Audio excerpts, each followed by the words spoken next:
3. Several matters of a mundane and literary nature kept him in Munich for approximately a fortnight after that walk, eager though he was to be on his way. But at last he gave orders for his country house to be made ready for occupancy within 4 weeks, and on a day between mid and late May he set off by night train for Trieste, where he tarried only 24 hours, boarding the ship for Pola the next morning. What he sought was something exotic and distinctive, yet of easy access, and so he stopped at an island in the Adriatic, not far from the coast of Istria, one that had acquired a following in recent years and featured colourful, raggle-taggle rustics speaking an outlandish tongue, and beautifully jagged cliffs facing the open sea. But rain, a heavy atmosphere, the provincial closed society of the Austrian hotel guests, and the lack of a peaceful, intimate rapport with the sea that only a soft, sandy beach can provide, had soured him and kept him from feeling he had found his final destination. He was troubled by an impulse to go he knew not quite where, and he was studying the ship's timetables and looking hither and yon, when all at once his goal, surprising yet at the same time self-evident, stared him in the face. Where did one go when one wished to travel overnight to a unique, fairy-tale-like location?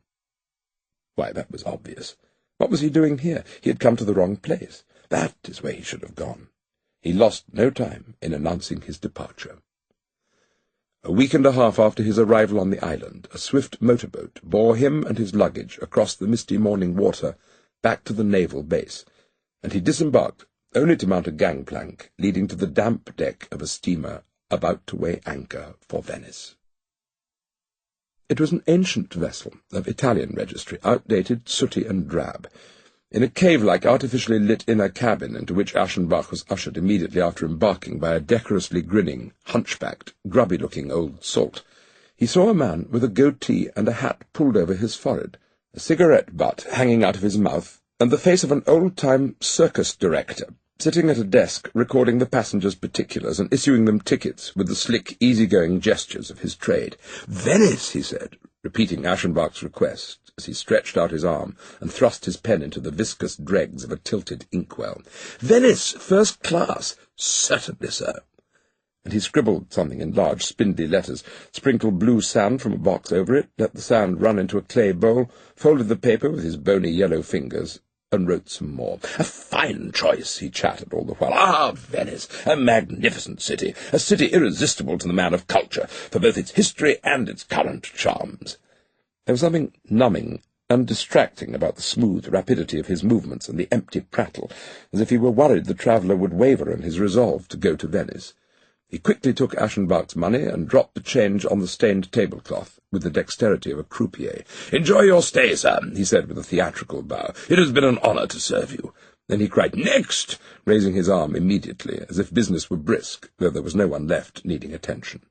Aschenbach went back on deck. With one arm propped on the railing, he watched first the idlers loitering on the quay to watch the ship set sail, then the passengers on board. The second-class passengers, men and women both, were squatting on the forward deck, using their crates and bundles as rests. A group of young men on the upper deck, polar shop assistants by the look of them, excited by the prospect of a jaunt to Italy, were making a great to-do about themselves and their venture, jabbering, laughing, indulging smugly in their gesticulations, and leaning over the railing to shout glib jeers at their friends, who were moving along the embankment, clutching their briefcases and shaking their canes menacingly at the holiday-makers. One of them, wearing an extravagantly cut pale yellow summer suit, a red necktie, and a rakishly up-tilted Panama hat, outdid the others in his raucous show of mirth. Once Aschenbach had had a closer look at him, however, he realized with something akin to horror that the man was no youth. He was old, there was no doubting it. He had wrinkles around his eyes and mouth, the matte crimson of his cheeks was rouge, the brown hair beneath the straw hat with its colourful band a toupee, the neck scrawny, emaciated, the stuck-on moustache and imperial on his chin dyed, the full complement of yellow teeth a cheap denture, and the hands with signet rings on both forefingers, those of an old man. A shudder ran through Aschenbach as he watched him and his interplay with his friends. Did they not know, could they not see that he was old, that he had no right to be wearing their foppish, gaudy clothes, no right to be carrying on as if he were one of them? They seemed to be used to him and take him for granted, tolerating his presence and treating him as an equal, returning his pokes in the ribs without malice. How could they? Aschenbach laid his hand on his forehead and shut his eyes. They felt hot for want of sleep. He had the impression that something was not quite normal, that a dreamlike disaffection, a warping of the world into something alien, was about to take hold, and that by covering his face for a spell, and then taking a fresh look at things, he might stave it off. Just then, however, he felt a floating sensation, and looking up panic-stricken, realized that the heavy, dingy bulk of the ship was slowly casting off from the stone jetty. As the engine shifted forward and back, the strip of filthy, shimmering water between the jetty and the ship's hull increased inch by inch, and after some clumsy manoeuvring, the steamer aimed its bowsprit at the open sea. Aschenbach crossed to the starboard side, where the hunchback had set up a deck chair for him, and a steward in a stained frock coat inquired whether he could do anything for him. The sky was grey, the wind humid. Harbour and islands left behind, all land soon disappeared from sight in the haze. Flakes of coal dust, bloated with moisture, settled on the swabbed deck, which refused to dry. Before an hour was up, a sailcloth awning was spread out. It had started to rain. Wrapped in his coat, a book in his lap, the traveller took his ease, the hours slipping by unnoticed. The rain had ceased, the awning had been taken down. The horizon was now visible in its entirety. The vast disk of the barren sea stretched out beneath the turbid dome of the sky. But in empty, unarticulated space, our senses lose the capacity to articulate time as well, and we sink into the immeasurable. Strange, shadowy figures, the superannuated dandy, the goateed purser from deep in the hold, passed through his quiescent mind with vague gestures and jumbled, dreamlike utterances, and he fell asleep. At noon he was urged to partake of a collation below in the dining salon, which was nothing so much as a corridor lined with cabin doors, and where at the other end of the long table he sat at its head. The shop assistants, the old man included, had been tippling with the jovial captain since 10 o'clock. The meal was wretched, and he finished it off quickly. He felt the need for fresh air, for a look at the sky. Surely it would clear over Venice. Not that he thought it would not, for the city had always received him in all its glory. Yet both sky and sea remained turbid and leaden, a misty rain falling from time to time, and he resigned himself to finding a different Venice by sea from the one he was accustomed to find when taking an overland route. He stood at the foremast, gazing into the distance, watching for land. He thought of the pensive yet ardent poet, for whom the cupolas and bell-towers of his dreams had once risen from these waves, repeated to himself the words he had fashioned out of reverence, joy, and mourning into measured song, and readily stirred by a sentiment already shaped, probed his earnest, weary heart to see whether a new ardour and upheaval, a belated adventure of the emotions, might yet await the idle traveller. Then to the right the flat coastline hove in sight. The sea came alive with fishing boats, and the island with its swimming baths appeared. The steamer put the island on its port side, and glided at reduced speed through the narrow channel that bore its name, coming to a halt in the lagoon opposite some colourfully dilapidated dwellings, there to await the launch of the health authorities. It took the launch an hour to appear. The ship had arrived, yet it did not. There was no hurry, yet the passengers were impatient. The young men from Pola, their patriotism stimulated by the military bugle calls crossing the water from the vicinity of the public gardens, had come on deck, and, full of Asti-induced ebullience, were cheering on the Bersaglieri drilling there. But it was repugnant to behold the state to which the spruced-up fossil had been reduced by his spurious coalition with the young. His brain was too old to withstand the wine, as his youthfully resilient companions had done. He was miserably drunk. Eyes glazed over, a cigarette between his trembling fingers, he swayed back and forth in his inebriation, laboriously keeping his balance. Since he would have fallen at the first step, he did not dare move. Yet he displayed a pitiful exuberance, buttonholing everyone who came up to him, jabbering, winking, sniggering, lifting a wrinkled, ringed finger as a part of some fatuous teasing, and licking the corners of his mouth with the tip of his tongue in a revoltingly suggestive manner. Aschenbach watched him with a frown, and once more a feeling of numbness came over him, as if the world were moving ever so slightly yet intractably towards a strange and grotesque warping. a feeling which circumstances kept him from indulging in, however, because at that moment the pounding of the engine started up again, and the ship, interrupted so near its destination, resumed its course through the San Marco Canal. And so he saw it once again, that most astounding of landing sites, that stunning composition of fantastic architecture offered up by the Republic to the reverent gaze of approaching seafarers, the ethereal splendour of the palace and the Bridge of Sighs, the waterside columns with lion and saint, the majestically projecting flank of the fairy-tale basilica, and the view beyond of the gateway and giant clock.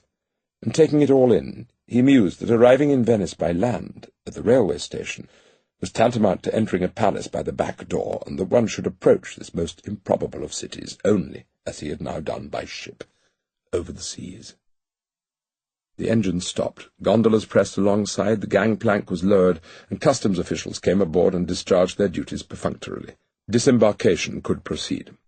Aschenbach let it be known that he wished to have a gondola convey him and his luggage to the pier of those vaporetti that ply between the city and the Lido, for he intended to take up residence by the sea.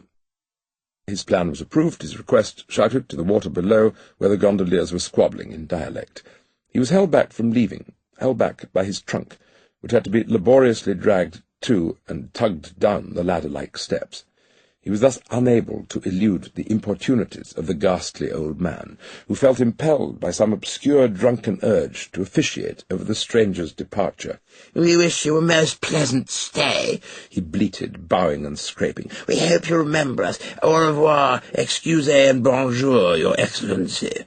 He drooled, he squinted, he licked the corners of his mouth, and the dyed imperial on his old man's chin jutted into the air. "Our compliments," he babbled on, placing 2 fingers to his lips. "Your sweetheart, your sweet, your most beautiful sweetheart." And suddenly the upper denture slipped out of his jaw over the lower lip. Aschenbach managed to escape. "Your sweetheart, your lovely sweetheart," came the cooing, hollow, garbled words behind him as he made his way down the gangplank, clutching the rope railing. Who has not battled a fleeting shudder, a secret dread and anxiety upon boarding a Venetian gondola for the first time, or after a prolonged absence? That strange conveyance, coming down to us unaltered from the days of the ballads, and so distinctively black, black as only coffins can be. It conjures up hush-hush criminal adventures in the rippling night, and even more, death itself, the bier, the obscure obsequies, the final silent journey. And has anyone observed that the seat in such a boat, that armchair lacquered coffin black with its dull black upholstery, is the softest, most soothing, most voluptuous seat in the world? Aschenbach grew aware of this after settling down at the gondolier's feet opposite his luggage, which lay neatly assembled in the prow. The rowers were still squabbling, raucous and unintelligible, gesturing menacingly, but the strange silence of this city of water seemed to absorb their voices gently, disembody them, and scatter them over the sea. It was warm here in the harbour, lulled by the tepid breath of the sirocco, lolling on the cushions over the pliant element. The traveller closed his eyes and yielded to a lassitude as unwonted as it was sweet. The ride will be brief, he thought. Could it but last for ever? Rocking tranquilly, he felt himself drift away from the throng and the jumble of voices. How calm, and yet calmer, his surroundings became. There was nothing to be heard but the plash of the oar and the hollow thump of the waves against the prow, which rose up over the water steep and black, and reinforced at the tip like a halberd, and yet a third sound, a mutter, a murmur, the whisper of the gondolier talking to himself through clenched teeth in fits and starts, the sounds extracted by the effort of his arms. Aschenbach glanced up, and noted not without consternation that the lagoon was widening about him and the gondola making for the open sea. Clearly he could not relax all that much. He would have to see to the execution of his wishes. "To the Vaporetto Pier, I told you," he said, half-turning. The murmuring ceased, but no reply was forthcoming. "To the Vaporetto Pier, I said," he repeated, turning all the way round and peering up into the face of the gondolier, who loomed behind him on his raised plank against the pallid sky. He had a disobliging, even brutal physiognomy, and was dressed in navy blue with a yellow sash wound round his waist and a shapely straw hat that was beginning to unravel, perched jauntily on his head. The cast of the face and the curly blonde moustache under the small, snub nose made him look anything but Italian. Though rather frailly built, one would not have thought him particularly suited to his trade. He handled the oar with great energy, putting his whole body into every stroke. From time to time, his lips drawn back by the strain, he bared a set of white teeth. Knitting his reddish eyebrows, he looked over his charge's head and retorted in curt, almost churlish tones. "You are going to the Lido." "I am," Aschenbach parried, "but I hired the gondola to take me only as far as San Marco. I wish to transfer to the Vaporetto." "You cannot transfer to the Vaporetto, sir." "And why not?" "Because the Vaporetto takes no luggage." That was so, Aschenbach remembered. He said nothing, but the gruff, peremptory manner, so unlike the treatment foreigners usually receive from the natives, he found disagreeable. "That is my business," he said. "Perhaps I wish to deposit my luggage there. You will turn back." Silence. The oar plashed, the water thudded against the prow. Presently the muttering and murmuring commenced again. The gondolier was talking to himself between his teeth. What was he to do? Alone on the water with this oddly obstreperous, uncannily determined man, the traveller saw no way of imposing his will. Besides, what a nice rest he could have if he did not lose his temper. Had he not wished the trip to last longer, last for ever? It was wisest to let things take their course. What is more, it was highly pleasant. A spellbinding indolence seemed to emanate from his seat, that low armchair upholstered in black, so gently rocked by the oar-strokes of the self-willed gondolier behind him. The idea that he had fallen into the hands of a criminal drifted dreamily through Aschenbach's mind, but it was powerless to stir him to active resistance. More upsetting was the possibility that it could all be put down to simple money-grubbing. A sense of duty or pride, the recollection, as it were, that one might forestall such things, moved him to pull himself together, and he asked, "What do you charge for the trip?" Looking straight past him, the gondolier answered, "You will pay." The response called for was clear. "I shall not pay a thing," Aschenbach answered mechanically. "Not a thing, if you take me where I do not want to go." "You want to go to the Lido." "But not with you." "I am rowing you well." Fair enough, thought Aschenbach, relaxing. Fair enough, you are rowing me well. Even if you are after my purse and send me to the house of Hades with a bash of the oar from behind, you will have rowed me well. But nothing of the sort occurred. They even had company, a boatload of musical highwaymen, men and women both singing to a guitar and a mandolin and sailing solicitously alongside the gondola, filling the stillness over the waters with their venal, for foreigners only, poetry. Aschenbach tossed some money into the hat they held out. They immediately fell silent and departed, whereupon he could hear the gondolier whispering again, carrying on his intermittent conversation with himself. And so they arrived, bobbing in the wake of a vaporetto bound for the city. Two municipal officials, their hands behind their backs, were pacing up and down the embankment, looking out over the lagoon. Aschenbach left the gondola at the landing stage, assisted by the old man with the grappling iron, to be found at every landing stage in Venice, and having run out of coins, crossed to the hotel opposite the pier to break a banknote and give the oarsman his just deserts. After being attended to in the lobby, he returned to find his belongings on a cart on the pier, and the gondola and the gondolier gone, nowhere to be seen. "He took off," said the old man with the grappling iron. "A bad lot, that man. He had no licence, sir. The only gondolier without one. The others phoned over to us. He saw the officials waiting for him, so he took off." Aschenbach shrugged. "You got a free ride, sir," the old man said, holding his hat out. Aschenbach tossed some coins into it. He gave instructions for his luggage to be taken to the Hôtel des Bains, and followed the cart along the avenue, the white, blossoming, tree-lined avenue, which, flanked by taverns, bazaars, and boarding-houses, ran straight across the island to the beach. He entered the spacious hotel from the back, the garden terrace, and made his way through the spacious lobby and vestibule to the office. Since he was expected, he was received with assiduous deference. The manager, a short, quiet, obsequiously courteous man, sporting a black moustache and a frock-coat of French cut, rode up to the second floor with him and showed him to his room, a pleasant place furnished with cherry-wood furniture and decorated with strongly scented flowers, its high windows offering a view of the open sea. He walked up to one of them after the manager had withdrawn, and while his luggage was being brought in and set down behind him, he gazed out at the beach, which was all but devoid of people, it being afternoon, and the sunless sea, which at high tide was sending long, low waves against the shore in a calm, regular cadence. The observations and encounters of a man of solitude and few words are at once more nebulous and more intense than those of a gregarious man, his thoughts more ponderable, more bizarre, and never without a hint of sadness. Images and perceptions that might easily be dismissed with a glance, a laugh, an exchange of opinions, occupy him unduly. They are heightened in the silence, gain in significance, turn into experience, adventure, emotion. Solitude begets originality, bold and disconcerting beauty, poetry. But solitude can also beget perversity, disparity, the absurd, and the forbidden. Accordingly, the figures encountered on the journey, the repulsive old fop with his sweetheart drivel, the outlaw gondolier defrauded of his fee, still rankled in the traveller's mind. Though neither difficult to explain rationally, nor even thought-provoking, they were utterly outlandish, or so he found them, and unsettling precisely because of this paradox. For the moment, however, he greeted the sea with his eyes, delighted that Venice was so near and easy of access, and at length he turned, washed his face, gave the chambermaid instructions for seeing to his comfort, and had himself conveyed by the green-clad Swiss lift attendant to the ground floor.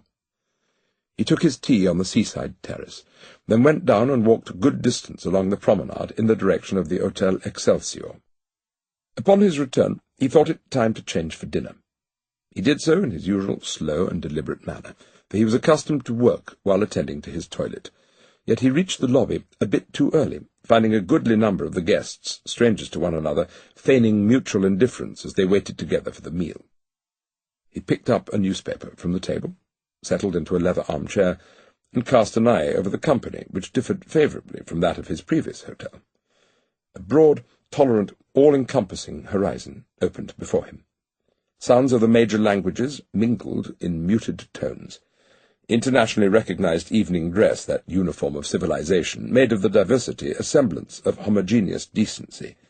He saw the dry, long face of an American, a large Russian clan, English ladies and German children with French nurses. The Slav element seemed to prevail. Polish was being spoken in his immediate vicinity. It came from a group of young people of various ages seated around a wicker table under the supervision of a governess or female companion. 3 girls between the ages of 15 and 17, from the looks of them, and a long-haired boy of about 14. Aschenbach noted with astonishment that the boy was of a consummate beauty. His face, pale and charmingly reticent, ringed by honey-coloured hair, with a straight nose, lovely mouth, and an expression of gravity sweet and divine, recalled Greek statuary of the noblest period. Yet its purest formal perfection notwithstanding, it conveyed a unique personal charm such that whoever might gaze upon it would believe he had never beheld anything so accomplished, be it in nature or in art. Also striking were the clear and fundamental differences in the approach to child-rearing that appeared to govern the dress and general behaviour of the siblings. The attire of the 3 girls, the eldest of whom could be considered grown up, was austere and chaste to the point of defacement. Their identical, habit-like, slate-coloured, knee-length dresses, sober and deliberately unbecoming in cut and brightened only by white turn-down collars, suppressed and nullified any grace they might have had. Their hair, plastered down smoothly over their heads, made their faces as vacant and inexpressive as a nun's. Surely a mother was at work here, and one who had no intention of applying to the boy the strict pedagogical principles she deemed appropriate to the girls. In his life, softness and tenderness clearly held sway. His fair hair had been spared the shears. As in Boy with Thorn, it curled down over his forehead and ears, and still lower onto his neck. The English sailor's suit, with its puffy sleeves narrowing to tight circles around the dainty wrists of the still childlike but slender hands, and its braiding bows and embroideries, gave his delicate figure a rich and pampered appearance. He sat half-facing his observer, with one black patent leather shoe in front of the other, an elbow propped on the arm of his wicker chair, and a cheek resting against the closed hand in an attitude of nonchalant propriety and completely devoid of the all but servile rigidity to which his female siblings seemed accustomed. Was he ailing? His complexion stood out white as ivory against the darker gold of the surrounding curls. Or was he merely the coddled favourite, the object of a biased and volatile love? Aschenbach inclined towards the latter. Innate in nearly every artistic nature is a wanton, treacherous penchant for accepting injustice when it creates beauty, and showing sympathy for and paying homage to aristocratic privilege. A waiter made the rounds, announcing in English that dinner was served, and the guests gradually disappeared through the glass door. Latecomers straggled past from the vestibule and lifts. Service had begun in the dining-room, but the young Poles lingered at their wicker table, and Aschenbach, comfortably ensconced in his deep arm-chair, and admiring the beauty before his eyes besides, waited with them. The governess, a short, corpulent, red-faced woman of not quite gentle birth, signalled them at last to rise. Arching her brows, she pushed her chair back and bowed when a tall woman, dressed in greyish-white and richly adorned with pearls, entered the lobby. The woman's demeanour was cool and dignified. The look of her lightly powdered coiffure and the cut of her dress displayed the simplicity that prescribes taste, wherever piety is deemed an attribute of aristocracy. She could have been the wife of a high-ranking German official. The only aspect of her appearance evincing a certain fanciful sense of luxury was the jewellery, which was in fact nearly worthless, and consisted of earrings plus a very long triple strand of gently shimmering pearls the size of cherries. The siblings had risen quickly. They bent to kiss the hand of their mother, who, a reserved smile on her well-preserved yet somewhat weary and pointy-nosed face, looked past their heads and addressed a few words in French to the governess. Then she went over to the glass door. The children followed, the girls in order of age, the governess, and finally the boy. For some reason he looked back before crossing the threshold, and since there was no one else left in the lobby, his eyes, of an unusual twilight grey, met those of Aschenbach, who, his paper in his lap, was absorbed in watching the group make its exit. There was certainly nothing the least bit remarkable about what he had seen. The children had not gone in before their mother. They had waited for her, greeted her deferentially, and observed the customary formalities when entering the dining-room. Yet it had all been done so deliberately, with such concern for discipline, duty, and self-esteem, that Aschenbach felt strangely moved. He hesitated a few moments more, then he, too, made his way to the dining-room and was shown to his table, which, he noted with a brief stir of regret, was at some remove from that of the Polish family. Tired, yet mentally alert, he whiled away the lengthy meal, pondering abstract, even transcendental matters, such as the mysterious connection that must be established between the generic and the particular to produce human beauty, and moving on to general problems of form and art, only to conclude that his thoughts and discoveries resembled certain seemingly felicitous revelations that come to us in dreams, and after sober consideration prove perfectly inane and worthless. He lingered after dinner, sitting and smoking, strolling through the hotel grounds, enjoying the evening fragrance, then retired early and spent the night in a deep sleep, unbroken, yet animated by a number of dreams. The weather had not improved the next morning. The wind came from the land. The sea was dull and calm, shrunken, almost, under a pale, overcast sky, the horizon blandly close. The sea had retreated so far from the beach that it left several rows of long sandbanks exposed. Opening his window, Aschenbach thought he could smell the foul stench of the lagoon. A sudden despondency came over him. He considered leaving then and there. Once, years before, after weeks of a beautiful spring, he had been visited by this sort of weather, and it so affected his health he had been obliged to flee. Was not the same listless fever setting in, the pressure in the temples, the heavy eyelids? Changing hotels again would be a nuisance, but if the wind failed to shift, he could not possibly remain here. To be on the safe side, he did not unpack everything. At 9, he went to breakfast in the specially designated buffet between the lobby and the dining-room. The ceremonious silence on which grand hotels pride themselves prevailed. The waiters moved about the room noiselessly, on tiptoe. The clatter of tea-things and a half-whispered word were the only sounds audible. In a corner diagonally opposite the door, and 2 tables removed from his own, Aschenbach saw the Polish girls with their governess. Their ash-blonde hair freshly plastered down, their eyes red, they sat perfectly erect in their stiff blue linen dress with the small white turned-down collars and cuffs, passing a jar of preserves round the table. The boy was absent. Aschenbach smiled. "Well, well, little Phaetian," he thought, "you seem to be the only one privileged to sleep his fill." And brightening suddenly, he recited the following line to himself. Oft did they change their garments and bathe in warm water, reclining. He took a leisurely breakfast, was given some forwarded mail by the porter who had entered the room, braided cap in hand, then smoked a cigarette and opened one or two of the letters. And so it transpired that he was present for the entrance of the slugger bed awaited in the corner. He came through the glass door and walked straight across the quiet room to his sister's table.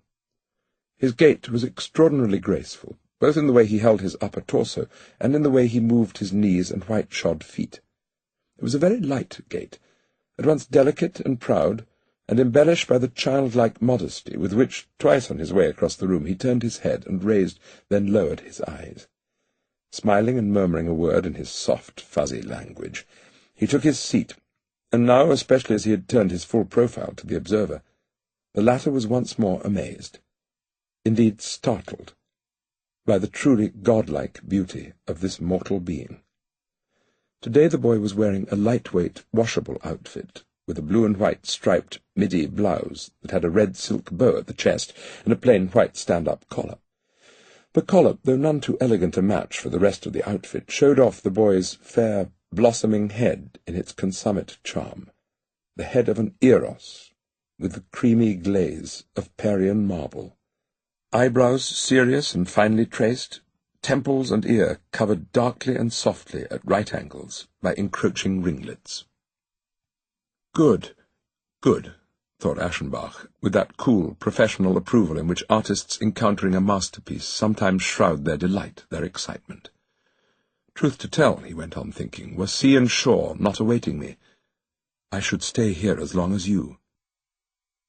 But he did leave, greeted by the staff as he passed through the lobby, then descending the large terrace and proceeding straight along the boardwalk to the beach partitioned off for the hotel guests.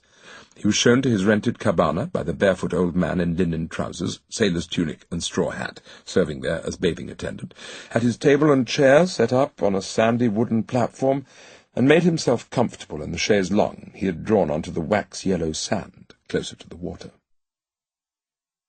The view of the beach, the spectacle of civilization indulging in carefree sensuality on the brink of the watery element, entertained and pleased him as rarely before. The flat grey sea was already alive with wading children, swimmers, and colourful figures lying on sandbars, their arms crossed under their heads. Others were rowing small, keelless boats, painted red and blue, laughing as they capsized. The long row of cabanas, which had platforms like miniature verandas for people to sit on, was a scene of animated activity and idly protracted repose, visits and chatter, meticulous matitudinal elegance alongside a nakedness unabashedly enjoying the freedoms of the place. Further out on the moist, firm sand, there were individuals strolling in white bathing robes or loose, brightly coloured frocks. On the right, an intricate sand castle, built by children, was bedecked with small flags in the colours of all nations. Vendors hawked mussels, pastries, and fruit, kneeling before their wares. On the left, in front of one of the cabanas set at right angles to the others and to the sea, and thus closing off that side of the beach, a Russian family had set up camp, men with beards and big teeth, listless, submissive women, a Baltic spinster, seated at an easel and emitting cries of despair as she painted the sea, 2 ugly, good-natured children, and an old nanny in a kerchief with the gentle, servile manner of a slave. They were cheerful and having great fun, tirelessly shouting the names of the romping, unruly children, using the few Italian words at their disposal to joke with the amusing old man from whom they bought sweets, kissing one another on the cheeks, and caring never a whit whether their very human esprit de corps was being observed. I shall stay, then, Aschenbach thought. What better place could there be? And folding his hands in his lap, he let his eyes run over the sea's great expanse, and set his gaze adrift till it blurred and broke in the monotonous mist of barren space.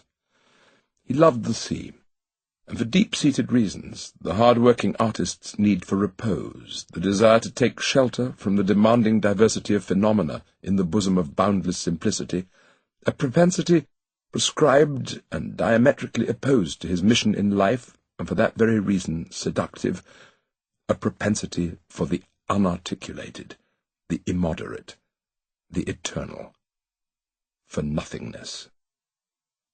To repose in perfection is the desire of all those who strive for excellence, and is not nothingness a form of perfection? But as he dreamt his way deep into the void, the horizontal shoreline was suddenly intersected by a human form, and summoning his gaze back from the infinite and bringing it into focus, he saw none other than the beautiful boy coming from the left, walking past him in the sand. He was barefoot in preparation for wading, his slender legs exposed to above the knee, and while his gait was slow, it was as light and proud as if he were quite accustomed to going about shoeless.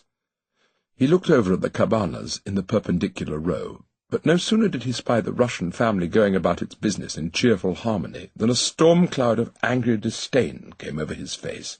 The forehead wrinkled into a dark frown, the mouth rose up, pulling the lips to one side in a bitter grimace that rent the cheek. The brows grew so deeply furrowed that the eyes seemed to have sunk under the pressure, glowering out from beneath them, speaking the language of hate. He looked down, looked back again, ominously, then thrust one shoulder forward in a show of repulsion and rebuff, and left his enemies behind. A kind of delicacy or apprehension, something akin to deference or modesty, caused Aschenbach to turn away, as if he had seen nothing. Any serious individual who chances to observe a moment of passion is loath to make personal use of what he has witnessed. That he was cheered and shaken at the same time, in other words, elated. This childish fanaticism aimed at so benign a target gave the boy's mute divinity a human perspective. It made an exquisite work of nature, a statue, a mere feast for the eyes, something worthy of deeper consideration, and placed the figure of an adolescent, already remarkable for his beauty, against a background enabling one to take him seriously beyond his years. His eyes still averted, Aschenbach listened to the boy's voice, the high, rather weak voice with which, still some way off, he greeted his playmates, who were busy building a sand castle. They responded, calling out his name or pet name several times, and Aschenbach listened to it with a certain curiosity, but could make out nothing more than two melodic syllables, adjo, or more often adju. With the final u they lengthened as they called. He liked the sound of it. He found its euphony appropriate to the object in question, and having repeated it to himself, turned back, contented, to his letters and papers. With his portable writing-case on his knees, he began attending to this or that item of correspondence with his fountain pen. But after no more than a quarter of an hour, he decided it was a pity to divert his mind from the situation at hand, the most enjoyable he knew, to let it slip past, for the sake of an indifferent pursuit. He tossed his writing utensils aside and gazed back at the sea. But before long, distracted by the voices of the youngsters building the sand castle, he placidly turned his head to the right along the back of the chair, the better to follow once more the doings of the exquisite Adjo. He located him at once. The red bow on his chest was unmistakable.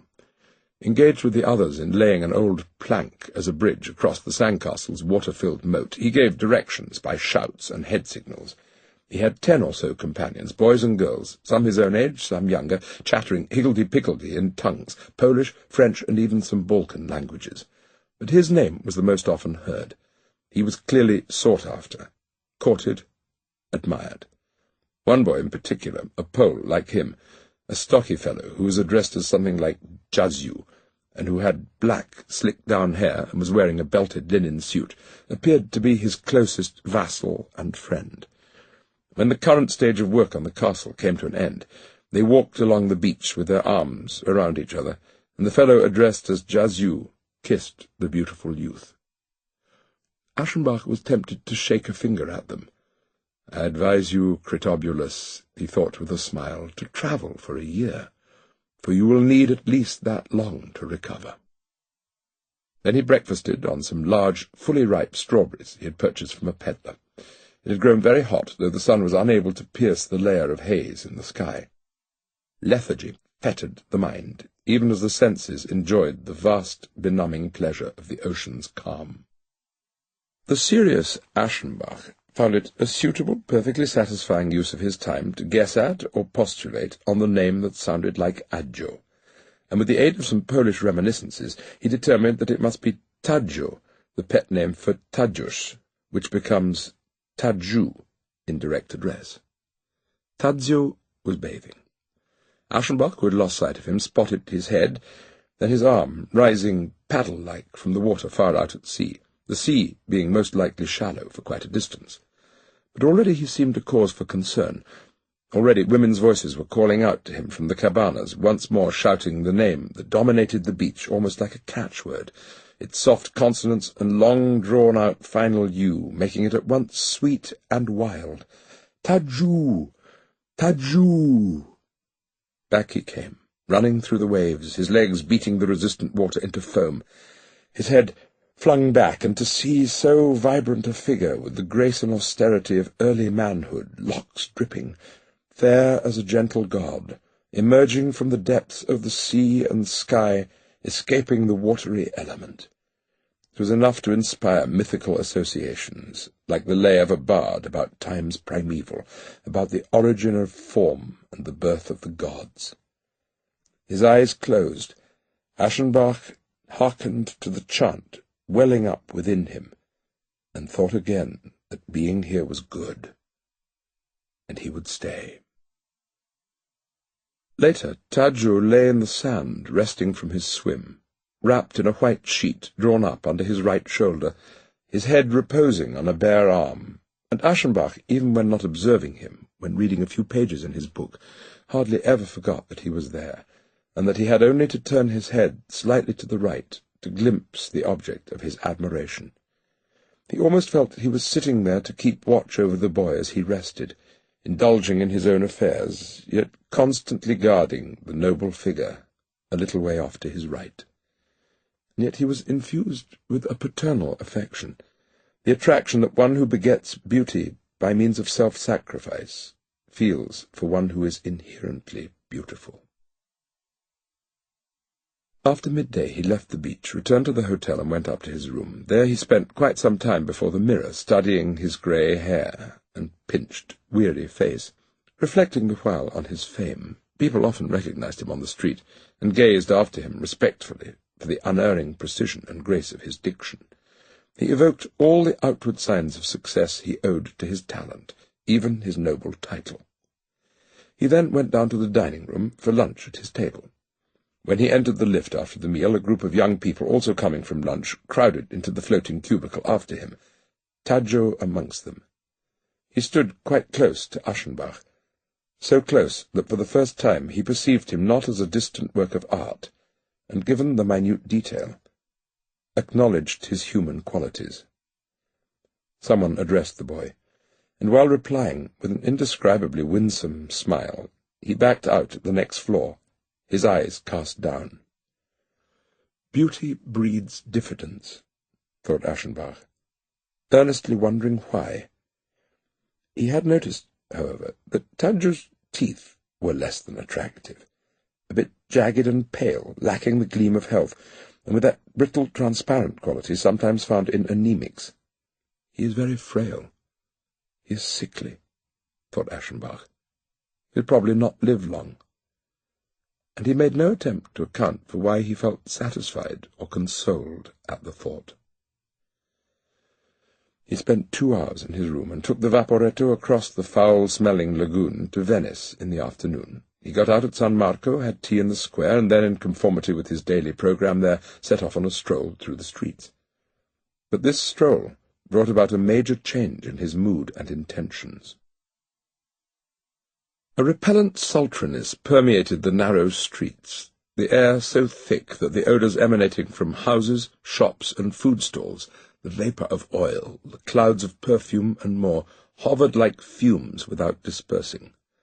Cigarette smoke hung in place, dissipating slowly. Aschenbach felt more irritated than invigorated by the bustle of the crowd.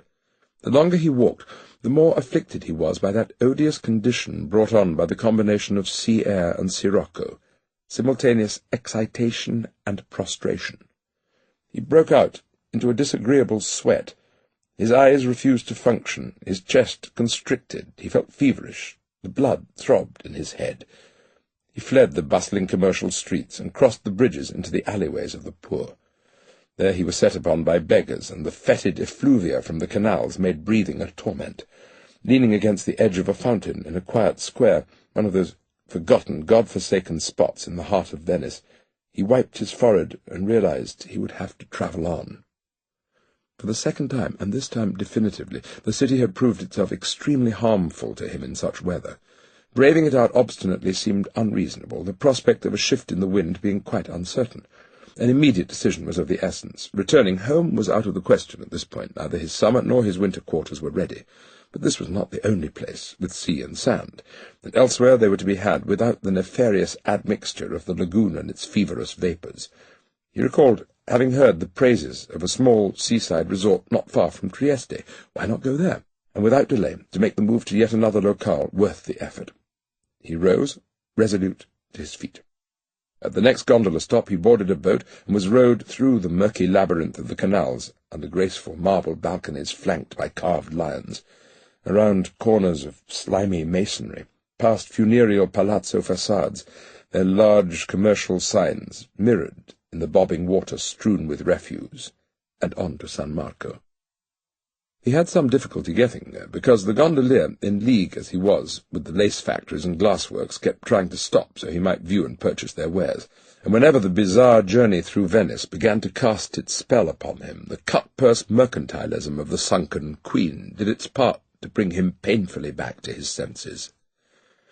Upon his return to the hotel, even before dining, he informed the office that unforeseen circumstances had compelled him to leave early the following morning. Regrets were tendered, the bill settled. He dined and spent the warm evening reading newspapers in a rocking chair on the back terrace. Before retiring, he packed all his belongings for departure. He did not sleep particularly well, the imminent displacement having unnerved him. When he opened the windows in the morning, the sky was as overcast as it had been, but the air seemed fresher, and regret set in. Had giving notice not been impetuous and wrong-headed, the result of an inconsequential indisposition? If he had held off a bit, if he had not been so quick to lose heart, if he had instead tried to adjust to the air, or wait for the weather to improve, he would now have been free of stress and strain, and looking forward to a morning on the beach like the one the day before. Too late. He must go on wanting what he had wanted yesterday. He dressed and rode down to the ground floor at 8 for breakfast. The breakfast room was still empty when he went in. Several guests arrived while he sat waiting for his order. His teacup at his lips, he watched the Polish girls enter with their companion. Stiff and fresh from sleep, their eyes still red, they proceeded to their table in the corner near the window. Shortly thereafter the porter went up to him, cap in hand, to admonish him to depart. The motor car was ready to drive the gentleman and several other passengers to the Hotel Excelsior, where the motor launch would be waiting to convey them to the station via the company's private canal.